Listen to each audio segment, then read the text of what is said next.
budžetот за 2017 година, това како што е проектиран со овие цифри, нито е реален, нито е остварен, нито е транспарентен, нито е размер. Овој буџет, спомна колегата Касапов, е само желботека. И то желботека која што не може да биде реализирана. Јас не знам дали тие што поставувале овие бројки на буџетот, работат по НАСА, па толку оптимисти предвидуваат дека ние наредната година имаме толку прилив на приходи, а согласно тоа толку прилив толку ќе потрошиме. Имаме пари за да ги реализираме разходите кои што ги предвидуваат. Ајде малку ќе влеземе во реалност. Буџетот за 2016 година проектиран милиарда 618 милиони 668 хиляди лева. Со ребалансот се намале на милиарда 503 милиони 055 хиляди денари, а буџетот за 2017 проектирате дека ќе биде милиарда 682 милиони 874 хиляди денари. Каде е тука реалност, зошто е нереално? Основниот буџет од 2016 за 2016 26,5 милиони евра. Со ребалансот намалихме 2 милиони евра. Сега предвидуваме 27,5 милиони евра. Од кај тренахме пари? Ова што е напишано овде не можете да го видите дека ова ќе биде стварно, значи приливот на овој приходи во општина Битола, ова економска ситуација и не остава. Треба да видиме сите реално. Јас од ова што го гледам дека вие повторно правите некој политички маркетинг, се ближат локалните избори, а дајте сега ќе напишеме дека буџетот ќе биде толку што е. Колку што планирате да ги излажите граѓаните со овие цифри. Финансиската мојка на граѓаните е многу мала. Значи, ако ги гледаме цифрите на приходната страна, единствено што води очи се трансферите од власт. Значи 50% ни стигаат пари во буџетот од централната власт. Значи тоа, ако пресметаме во апсолутни показатели, ако основниот буџет за 2016 година има остварување од околу 80%, како што кажа колежката, значи тоа ќе дојдеме до бројка околу 19,5 милиони евра за 2016. Во 2017 бидејќи е зголеме милион евра, јас не верувам дека ќе биде, значи ќе очекувам да има ребаланс во буџетот. После пришмина, ако околу 19 милиони сте собрале во 2016, значи ако толку биде реализација, бидејќи не очекувам да има повеќе средства, ако 50% иде од централната власт, значи тоа е 10 милиони некои иде од централната власт. Аз ќе ни останат 8-9 милиони евра. Да собериме пари на приходната страна во општина Битола, од кој што според податоците во буџетот 40% одат за плати, 20% за стоки услуги или 60%.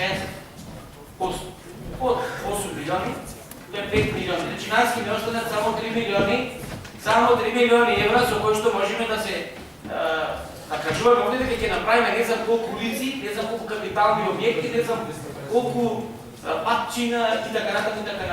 Реално ли е тоа, колеги? Ме прашувам и сакам да ме одговарите. Дали со 3 милиони евра можеме да направиме тие сите чуда што ги имате предвидени? И сите тие чуда што ги видовме во програмите на јавните предпријатија и програмите на секторите во општина Битола кои што ни беа на увид пред на претходната седмица. Значи сето што тоа е таму напишано е преамбициозно. Зошто го зборувам? Затоа што не убедувавте дека буџетот е направен врз основа на програмите кои што ги изготвуваат јавните предпријатија и секторите на општина Битола. Во ред. Значи там, ако оттаму тргнеме, сето и таму не греши. И таму е напишано само за ако ќе излезите на локалните избори во кампањата да кажете дека планирана е вашата улица, почитувани граѓани. Планирано овде да се прави шатърва, не знам на другото место ќе правите подземна гаража, надземна нешто ќе правите, се што имате напишано. ама во стварност ништо нема да направите. Ниту имате пари да го направите. Меѓутоа, од сето тоа ќе го ветите. Зошто не одите и не им кажете дека не ги остварите, дека ве лаже. Ве лаже кога само го напишате и ви побарате да ги гласате, да задржиме власта и крај на приказна. Зошто ова го зборува? Значи, кога беше дискусијата за избор за програмите на јавните предпријатија, предложивме да влезат во програмата одредени проекти кои што се во интерес на граѓаните на битот. Вие ни рековте дека кога ќе дојде буџетот, тогаш ќе ги предложим. Јас денес ќе ги предложам повторно. Знам дека нема да ги прифатите. Ниту минатата година ги прифатите, ниту пред минатата, ниту пред таа. Вие не сакате нешто да прифатите што иде од опозицијата. Тоа е факт. Меѓутоа нема да се поминам со тој факт, јас повторно ќе ги предложам. Дали вие ќе ги прифатите или не ги прифатите, тоа е на ваша совест нека остане. Верувам дека е нетранспарентен буџетот затоа што учеството на граѓаните е на многу, да речем, не е запазено ниво. Не знам вие како ги носите тие програми, имате директен контакт со граѓаните, одите на лице, не што ги пишете тоа што ќе ви текне. Или види председателот на месен комитет, па ви кажемо што таму на нешто некоја потреба, пишете тука дали ќе реализирате, не и че не е битно. Битно е во предизборието да кажете дека влезе на програма. Значи, еве ќе ви кажам еден пример зошто го зборувам. Кога се носеше програмата за уредување на градено земјиште, а пред тоа и ребалансот на буџетот, предложив еден амандман кој што се денес пак ќе го предложам за улицата Согунска на потегот од железничката линија кај Карпош према овој индустријскиот пат во непосредна близина на Идалшик. Тој пат таму вие 3 мандати ги лажите дека ќе му го покриете каналот и дека ќе му го асфалтирате патчето. 3 мандати. Ви гласа и не могу направите. За на крајот представникот на општината да каже дека таму не постои урбанистички план. Значи нема детален урбанистички план и тоа нема да биде реализирано. А сега смогнете сили, не мора да ја предизбори, одете на тие луѓе и кажете, луѓе, ние да лажеме 3 пати, истинската ситуација е вака. Тоа е пример, а има такви место примери. Колегата Касаковски, одете и таму. Кажете на луѓето дека од тоа нема ништо. Јас не сакам да дискутирам бидејќи безпредметно е да се зборува за буџетот кога тој што го предлага и кога тој што треба да се грижи за извршување на буџетот денес не е тука. Тој е началникот Талевски. Значи немаше сила, немаше храброст да се појави. На минатата година го имаше пратено неговата десна рака Кончановски. И него го нема тука. Зошто бе посрамени се нешто луѓето? Секој некој срам што е работата. Не сакат да ледат, се плашат од советниците, од вас, од нас, од кој се плашат. А тие предлагат, вие му кревате рака за да реализират тие нивни проекти. За нивното реализирање на проектите завршија таму кај што завршија. А сега денес ги нема тука, предлагаме, пишете толку цифри и тој го подпишува буџетот. Според закон треба да ти тука, според закон треба го препарат. Не навлегувам во таа работа, нека го служи него на честа дека оди нека се слика таму со новото возило. Има многу проекти започнати и незавршени. Е тука баш сакаме да кажем. Проектите започнати и незавршени. 4 кружни токови направите. Еден мост промашена инвестиција и покрите со плексигла со што еден мост е резистентен. Тие се капиталните објекти што ги започнавте и ги завршите. Сега на крајот завршите и поставите балон на Коњот Филипон. Значи тие се вашите проекти што ги реализирате. Немојте да лажите. Кога ќе лажите. Ќе сакате нешто да направите, да кажете. Кај ви се подземните гаражи? Да ви ги читам сите проекти. Кај ви се надземните гаражи? Кај ви е покрепиот базен? Кај ви е стадионот што 10 години ги лажите и тоа? Кај ви се проекти? Кај ви се проекти? Ќе направи некоја друга локална власт, конечни крици, тоа ќе направиме завршен. Со тој ќе завршим. Каде е развојната компонента почитува на конечни?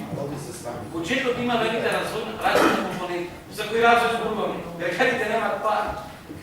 Капиталните приходите од капитални приходи ви се 7% проектири. 7% проектири. Дали ќе бидат и 2% реализирани како што беа година? Нема што да продавате повеќе, нема што да ги издавате под закон. Никој не купува. Тоа е проблемот, што никој не купува. Ене ги готови. Има готови стани во касарната, ставни. Оти не ги купува. Значи таму ќе ни бидат намалени и приходите за станот на промет на недвижни. Точно зашто никој не како ги купува. Не може много да се движат, не може долу да се доаѓаат. Немате ништо да правите. Парите што ги собравте од комуналите ги однесовте, кај што ги однесовте. Не ги однесовте на вистинското место. И сега ќе се чатиме таму, ќе правите направиме патчето, видите за што. И кредит се дадов, и то малку ни, уште не ќе вземе, и тој ќе види малку. Не се стига да му, нема да го направи. Нема, тие се да реалноста таа е што ја направи. За тоа што направите, и што не направите, ќе ви кажат на следните избори, нема проблем. Значи, ова што го кажавте, знам дека беше предизборен говор, затоа што кажавте колку улици спортиравте, колку метра тампони, турите колку бекатон плочки на лепти и така натаму и така натаму. Реалноста во градот е друга, почитуваме Корешки. Ако почнеме од крај да почнеме, не само ќе да почнеме. Ако почнеме пред да влегваме во битова, не знаеме ќе влегваме. Не знаеме, потебно од Крквина, ако идеме наваму, се е неосветлено. Ние како да одиме во некое село во Мариово, таму 200-300 км подалеку од Битола. На тоа ниво сме дојдени. Пола улици во Битола уличното светлоење не ни свети.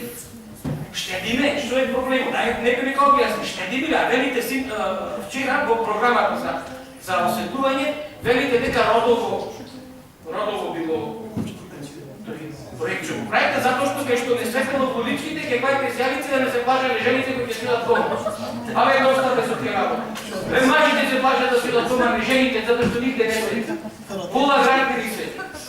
И тие сјавици што сега се метуваат таму, сигурно по ваша иницијатива, се со 30% осветлуваат од колку што треба да се плавате, жолти, така натаму, тие какви се светлувате некои од 41 година, кажувате дека ќе правите некој проект таму за 21 век.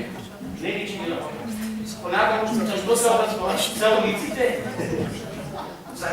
Зашто кажете? Зашто? За конјите што ни се шетат по градот? За магарината? За домашните беленици, кучината по широк сокат? Нема. Бизниси, единствено парите, граѓаните последните пари ги даваат да извадат пасош и да сагнат малко. Знаете вие сите знаете. Не ни чини работа. За тоа што не ни чини, треба да превземеме мерки, што не ќе превземеме ние, на власт. И така натаму, можам да зборам 2 дена за све што имате остварено или не остварено. Меѓутоа, сакам да ги предложам овие амандмани, знам дека ќе бидат одбиени, меѓутоа сакам дека ќе да слушнат, дека некој мисли за нив и дека сака нешто да биде во нивни интерес. Како прв амандман, 6 милиони денари за изградба на надвозник улица Крстен Алев, пат кон новите гробишта преку пругата Битола Прилепова е во Горно Ризали, трет пат го предлагам, колегата таму живи и знае зашто зборувам, да се прави кружен тек на автобусите, каде што граѓаните кои што одат да ги посетат своите покојни можат да одат побрзо и да стигнат побрзо. Значи, може да биде надвозник, може да биде рампа, како и да одлучите вие, нито сами не го знаете. Само побрзник да не е. 1 милион денари. Ајде не мога сериозно. 1 милион денари за реконструкција на стадионот по село Лапци. 10 пати ги вам предложам. Потреба на граѓаните, на вистина е потреба. Тие што се занимаваат со спорт знаат зашто го предлагат. Нема дечината каде да тренираат фудбал, нема. Значи, пола од оваа сума да ми ја дозволите, јас ќе бидам пресекан. 3 милиони денари, 1.500.000, оваа година 1.500.000 наредбата. Значи, трет пат го предлагам истиот амандман. Информативни табли на влезовите во Битола, кои кидат сранците, кои кидат луѓето во градот, да знаат каде влегуваат. Немаме информативна табла, не знаеме на колку метра е Битола, абе катастрофа, не знам да ви како да ви објаснам. Тие што гледаат металните, некои се потрудили да ги собери за старо железо и така натаму и така натаму. 1 милион денари она што го бара по програмата за зоолошката градина, 1 милион денари за инфраструктурно редување по зоолошката градина. Значи, дискутиравме вчера, знаете за што се работи и тој ќе го пие, да знам. Немате потреба за още граѓани, ние се деца дали се корите изгледа. 500.000 денари за изработка на детален урбанистички план, за проектна документација. Простор со намена да се продукот да се однесува за изградба на паркинг простор со намена за прифаќање на возилата со кои што пристигаат туристите во Битола. Бусите што ги носат туристите идат кај спортската сала и најверојатно таму некој или наплаќа или не наплаќа да го направите паркинг и така натаму, не знам како е, ама тој простор е таму, би може. Значи, реалноста е таа што е втора година го предлагам, знам дека нема да се прифатите, ама ќе одиме понатаму. 1 милион денари за дополнување на програмата за туризам. Смешно е оно што е предвидено. 1.300.000 денари за туризм. Туризмот е движечка сила во војна економија. Ако луѓето посетуваат градот, ако остават по 1 евро, знаете колку пари се тие? Како ние ќе се промовираме? Идат по Битола, не знаат кај да. Немаме ниту карта на градот, немаме ниту промотивен материјал, немаше колку луѓе. Едноставно нема ништо. 2,5 милиони денари за тампонирање на улички и тоа. 1 милион денари за дотампонирање на Лапчански пат, колега, и издрчина. Таму кај што запревите, бидејќи тие не би беа подобни, тие луѓето знаете зашто спомнат.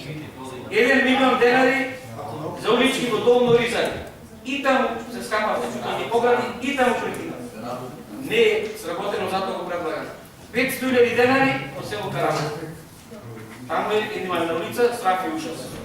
Тоа не сака да го направи. Тоа ми се основни работи што треба да влезе. Не знам со што се фалите, со што се фалише колешка.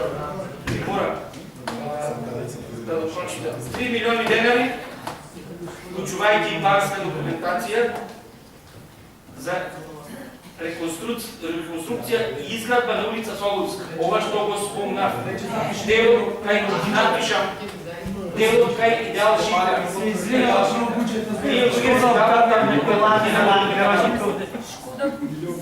Истина? Кај идеал Шипка, оно што го говоре. 1 милион и 500.000 денари. Школата ни смета за гаражи. За реконструкција. Некоја што ги Ризуки сте молби извини, Шкода оттави да смета.